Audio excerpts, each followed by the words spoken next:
तानसेन का नाम सुने हैं? तानसेन का, तानसेन के गुरु जी थे प्रातः स्मरणीय पूज्य हरिदास जी महाराज, भगवान के अद्भुत भक्त। एक दिन अकबर ने कहा तानसेन से कि तुम इतना अच्छा गाते हो तो तुम्हारे गुरुजी कितना अच्छा गाते होंगे, बुलाओ गुरुजी को एक बार मेरे पास। तानसेन ने कहा हुजूर, मेरे गुरुजी कहीं आते जाते नहीं हैं, यदि उनको सुनना होगा तो उनके पास जाना होगा। दूसरी बात, यदि उनको पता चल गया कि आप सुन रहे हो तो गाएंगे ही नहीं। वो प्रातः बेला में जब ठाकुर जी की सेवा करते हैं केवल उसी समय सुनाते हैं, तो उस समय हमको आपको छुप के सुनना पड़ेगा। अकबर और तानसेन वेश बदल के प्रातः काल भोर बेला में गए और मंदिर के बाहर एक वृक्ष की ओट में छिप गए। पूज्य हरिदास जी महाराज आए, भगवान की सेवा प्रारंभ किए और भगवान को गीत सुनाना प्रारंभ किए। जितनी देर हरिदास जी गाते रहे उतनी देर अकबर और तानसेन दोनों रोते रहे। सुनने के बाद कुछ कहने की दशा नहीं थी, वापस महल आए। अकबर ने तानसेन से कहा तानसेन, तुम्हारे गुरुजी इतना अच्छा गाते हैं, तुम इतना अच्छा क्यों नहीं गाते हो? तानसेन ने कहा सकता, क्यों?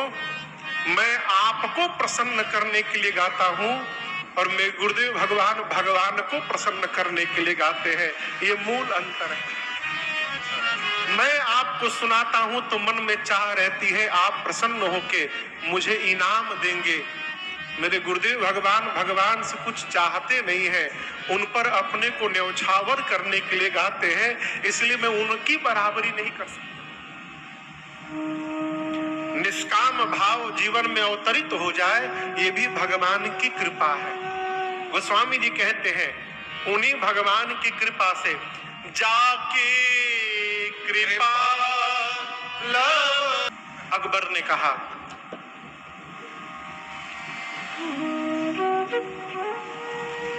सिकरी दे दूंगा तुमको।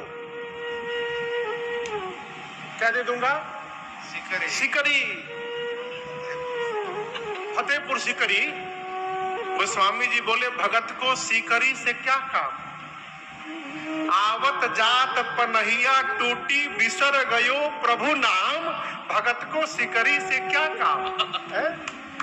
इतना दूर बुलवाए हो, गांव पांव का खड़ाऊ टूट गया तो उतनी देर भगवान का नाम भूल गया मैं। आने में यदि भगवान का नाम भूल जा रहा है, तुम सिकरी दोगे तो भगवान ना कहीं भुला जाए, इसलिए हमको तुम्हारे सिकरी से कोई लेना देना नहीं। अकबर ने कहा तुम बहुत चमत्कार दिखाते हो, चमत्कार दिखाओ। गोस्वामी जी बोले हम का चमत्कार दिखाएं? इसका वर्णन प्रातः स्मरणीय पूज्य नाभादास जी ने गोस्वामी जी के चरित्र में भक्तमाल में बड़ा विस्तार से किया इस प्रसंग का। भैया अकबर ने कहा चमत्कार दिखाओ। गोस्वामी जी मने मन हनुमान जी से कहे हनुमान जी ही अकबर चमत्कार देखना चाहता है। हनुमान जी बोले ठीक है चमत्कार दिखेगा, लेकिन जब रो के आपके पास आवे माफी मांगे तो माफ मत करिएगा, कहिएगा और चमत्कार देखो। गोस्वामी जी बोले ठीक है देखो चमत्कार। इतने बानर आ गए, सब लगे उत्पात करने। अकबर की रानियां उनके कपड़े फाड़ डाले, झूमर तोड़ दिए, अकबर को उठा के पटक डाले बानर। अकबर त्राहिमाम करने लगा, गोस्वामी जी से कहा क्षमा करो क्षमा करो। गोस्वामी जी बोले ना और चमत्कार देखो। माफी मांगा और हनुमान जी के मूर्ति की स्थापना कराई लाल किला में अकबर ने। आज भी वो मूर्ति है वहां पर। अब इसके बाद गोस्वामी जी चले तो सोचे वृंदावन है, चलो वृंदावन में संतों का दर्शन हो जाएगा। तो एक कन्हैया के मंदिर में गए। पुजारियों ने कहा कि कृष्ण भगवान है, प्रणाम करिए। गोस्वामी जी की निष्ठा देखिए, विश्वास नहीं, परम विश्वास का परिणाम देखिए।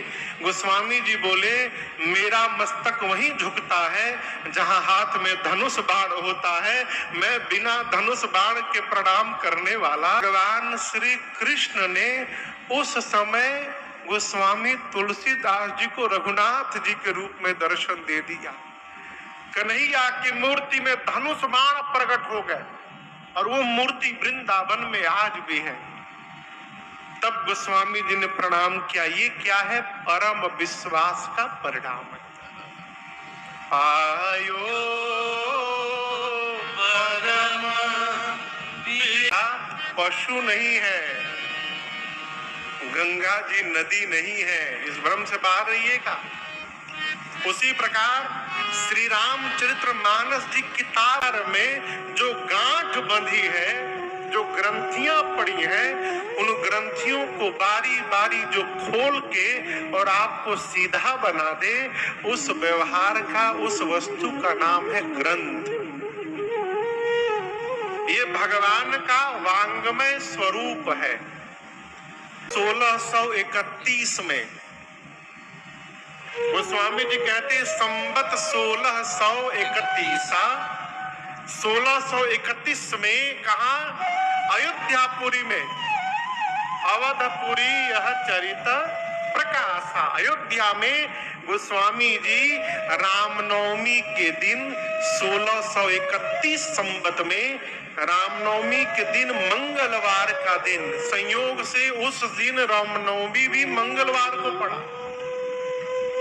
और जिस समय 12 बजे रघुनाथ जी प्रकट हुए, उसी 12 बजे गोस्वामी जी लिखना प्रारंभ किए, वर्णानाम अर्थ संघानाम रसानाम छंदसामपि अस्तु। जिस मुहूर्त में राम जी प्रकट भय, उसी मुहूर्त में श्री रामचरित मानस जी भी प्रकट भय।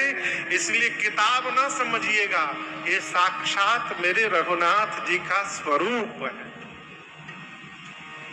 गोस्वामी जी कहते, इनका नाम है श्री रामचरितमानस। कहने का अर्थ है, इनको जो पढ़ के समझेंगे, उनके मानस यानी मन में एक ना एक दिन श्री राम जी का चरित्र अपने आप उतर जाए। इसका प्रमाण गोस्वामी जी अपने पे कहते हैं, आगे श्रवण करिए। गोस्वामी जी ने मानस के क्रम को बंधन किया। जैसे आपसे पूछे हम, गंगा जी कहां से निकली? कहिए, कहिए कहिए, जोर से कहिए। गोमुख से। गोमुख से चल के फिर कहां गई?